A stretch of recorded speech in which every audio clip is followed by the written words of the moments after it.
আনন্দের বিষয়টা কেন পান না সেটা?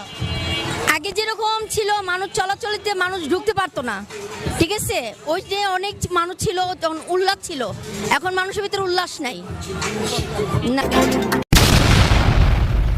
আসসালামু আলাইকুম, আপনারা দেখছেন এখন সংবাদ 24, সাথে আছি আমি অহনা।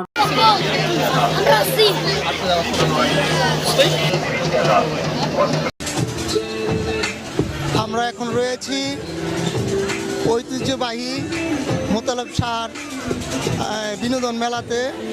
এখানে আমরা ঘুরে ঘুরে দেখতে পেলাম যে একজন মহিলা দোকানি এখানে দোকান করে, তার কাছে আমরা জানতে চাবো যে উনি এই দোকান এই মেলাতে উনি কতদিন যাবত করে, আর বাকিটা ওনার মুখে শুনবো।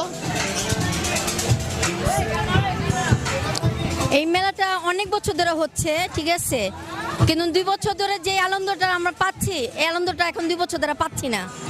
আর আমি 4 বছর যাবত দোকান করছি, কিন্তু মনের ভিতরে কোনো আনন্দ নাই। মানে আমরা দেখতে পারতেছি যে মোটামুটি মেলাটায় অনেক বড় সড়ো করা হয়েছে এবং অনেক লোক দেখতে পারতেছি। আনন্দের বিষয়টা কেন পান না সেটা? আগে যেরকম ছিল মানুষ চলাচলিতে মানুষ ঢুকতে পারতো না, ঠিক আছে, ওই যে অনেক মানুষ ছিল তখন উল্লাস ছিল, এখন মানুষের ভিতরে উল্লাস নাই না। দর্শক, ওনার কথাটা আমরা যে জানতে পারলাম আর আপনারা শুনলেন। বিষয়টা হলো বিশ্ব মন্দা আর অর্থনৈতিক মন্দার কারণে অনেকে মেলাতে আসে না, আগ্রহ জিনিসটা হারিয়ে ফেলেছে। এখন সংবাদ, মনির হোসেন।